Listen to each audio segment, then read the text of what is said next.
Dando continuidade às reflexões sobre o livro de Mirdade, a narrativa diz que um indivíduo, cujo nome nos é velado, tendo conhecimento da lenda proferida entre os montanheses da arca deste antigo monastério situado no pico das montanhas alvas, e perplexo com as possibilidades de um espectro, de uma figura fantasmagórica de um abade emudecido, preso a essas ruínas, foi engravidado com a vontade de desvendar este mistério subindo ao pico das montanhas alvas.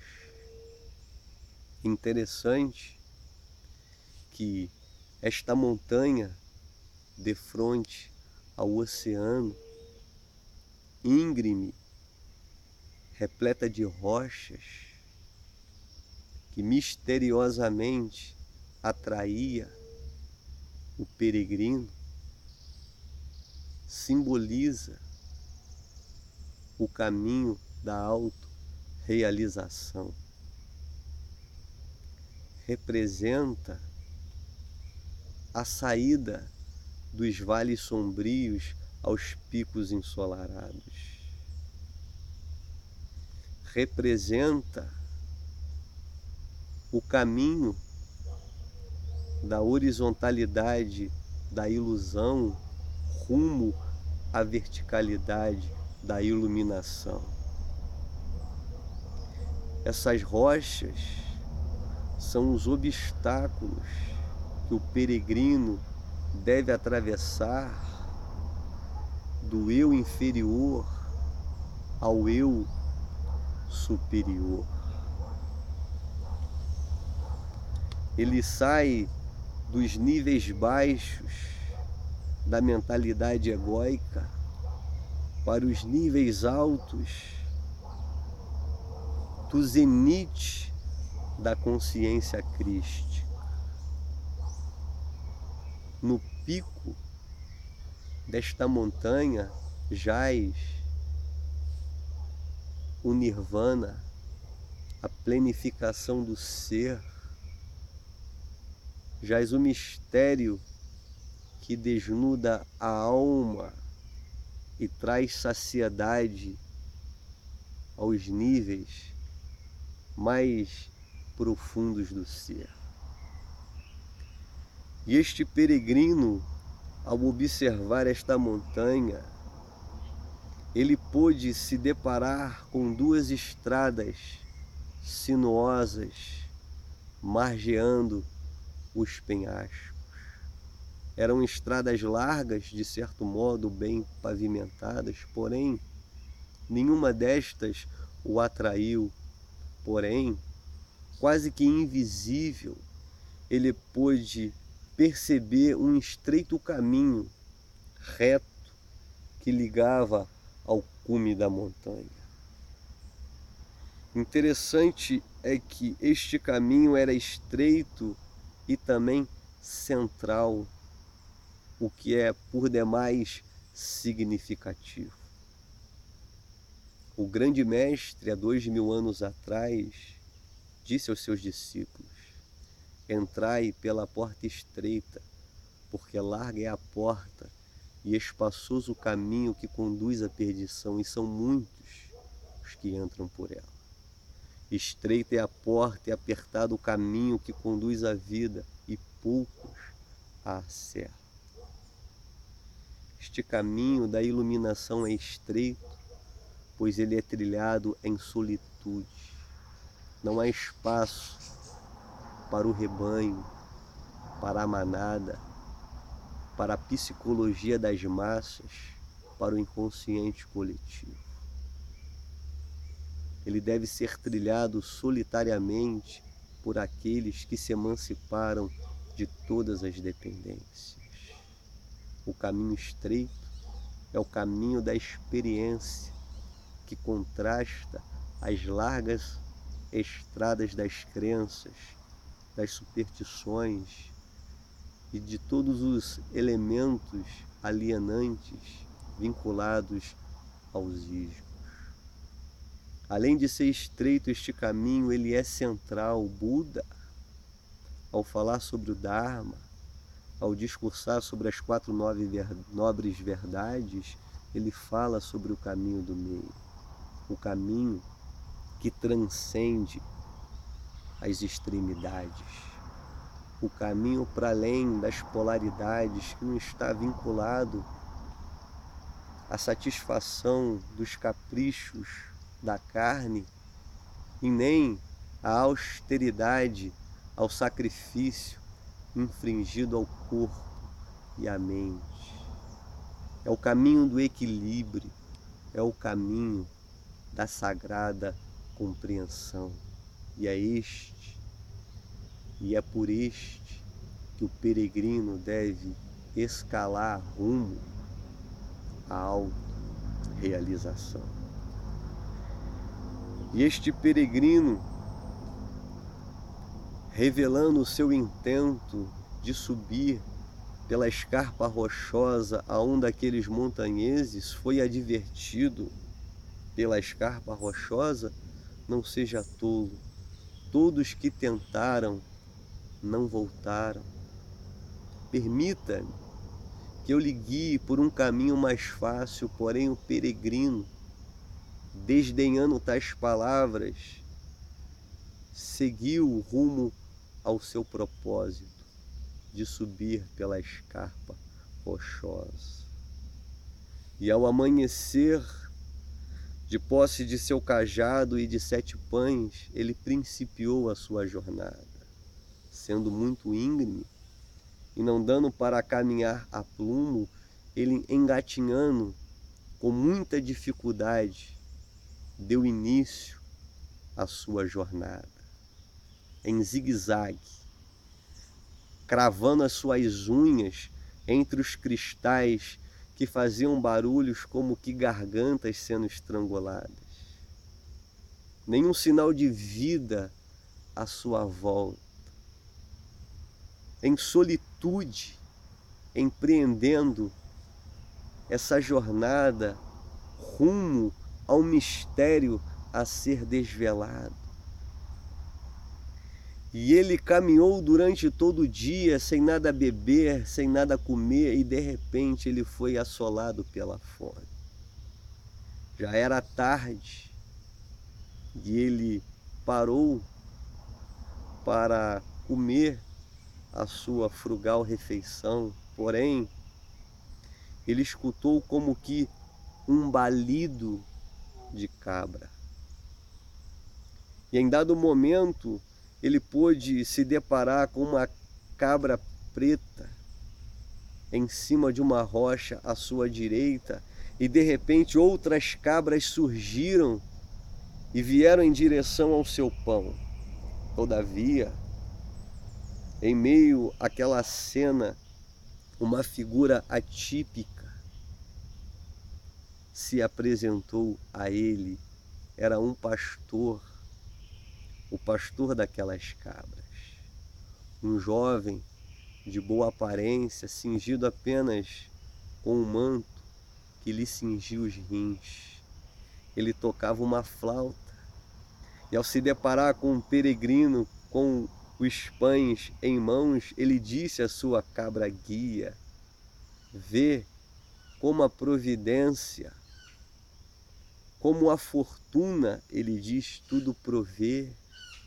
Ele diz ao peregrino: esta cabra, ela é muito mimada. Eu dou pães sempre que os tenho, porém há muitas luas que por aqui não passam peregrino. Aquele homem disse àquele pastor: podemos compartilhar desta frugal refeição, há pães suficientes para mim, para você e para a cabra guia.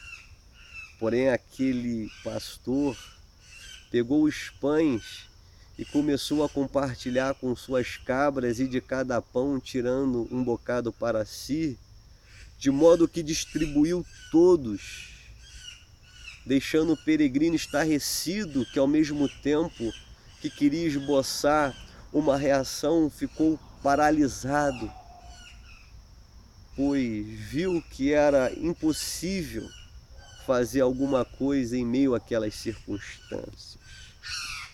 Porém ele, indignado, disse àquele pastor: agora que acabaste de dar às tuas cabras o pão de um homem faminto, não vai lhes dar um pouco de leite?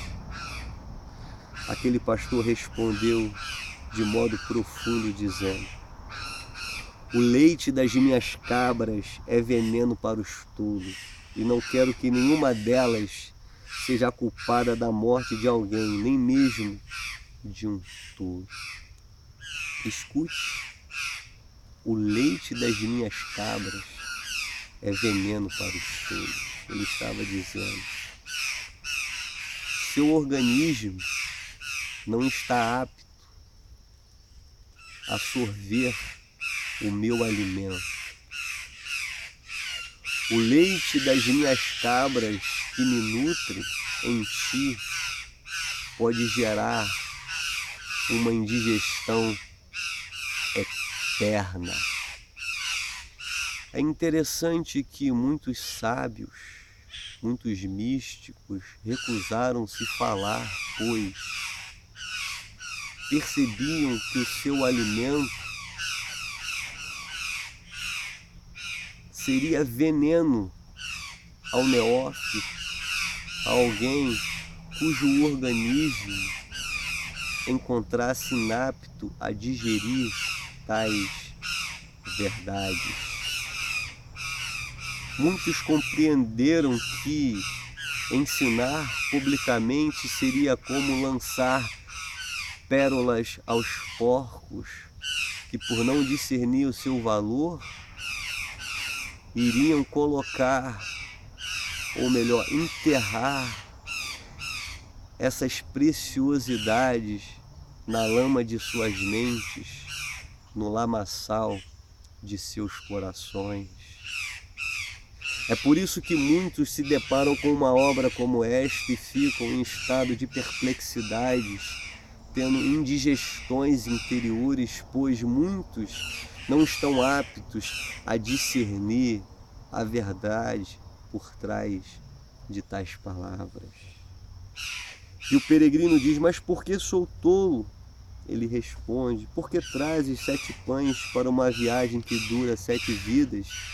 Deveria então ter trazido 7.000, nem um só. O que me aconselhas então é encetar essa longa viagem inteiramente sem provisões?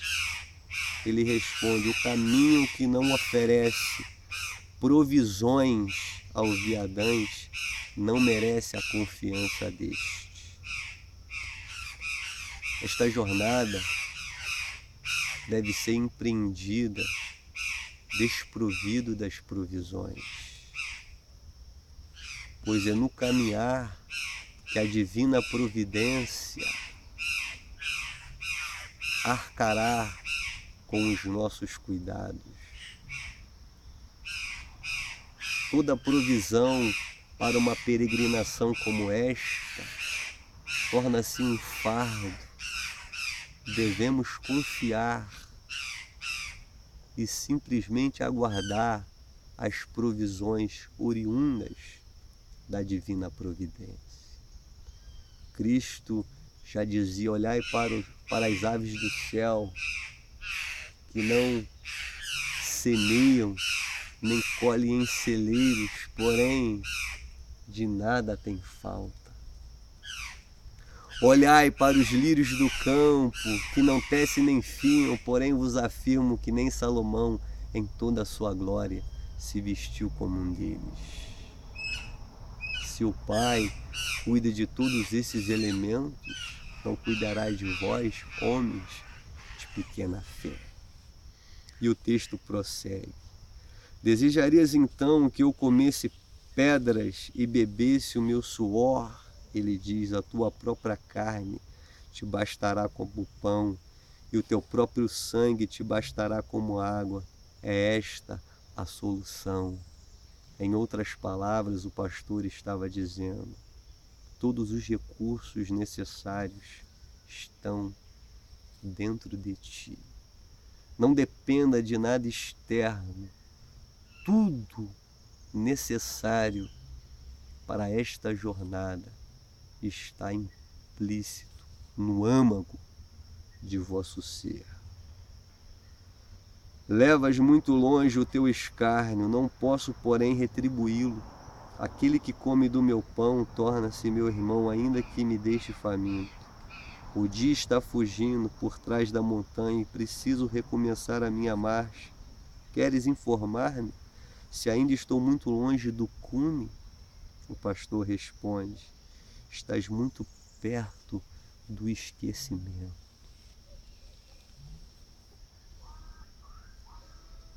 Ele não diz se o cume estava próximo, porém diz ao peregrino que ele estava perto do esquecimento. O apóstolo Paulo diz: esquecendo-me das coisas que para trás ficam e avançando para as que diante de mim estão, eu prossigo para o alvo. O esquecimento é sinônimo, espiritualmente falando, do desapego. E este é um dos primeiros princípios a ser observado pelo peregrino que enceta esta viagem.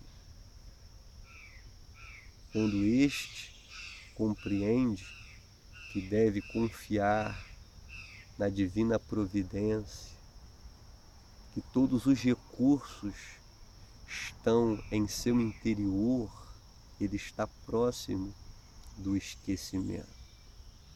Ele está perto do desapego. E é este desapego que nos faz se desvincular do passado, se desvincular dessas âncoras do ontem e caminhar em plenitude no dia que se chama hoje, sem os fardos do passado, sem os apegos às coisas que nos aprisionam, caminharemos desprendidamente. Alcançaremos o cume onde jaz a libertação dos grilhões da dualidade, do fardo da ignorância. Este peregrino, ao iniciar a subida pela escarpa rochosa e se deparar com este pastor que foi o primeiro encontro, ele já pôde ter vislumbres e insights de extrema significância. Espero que esta breve reflexão possa, à semelhança do peregrino, engravidar sua alma rumo ao cume das montanhas alvas, onde jaz a plenificação do ser e onde todos os mistérios hão de ser desvelados. Que o Eterno ilumine o nosso entendimento e até o nosso próximo encontro.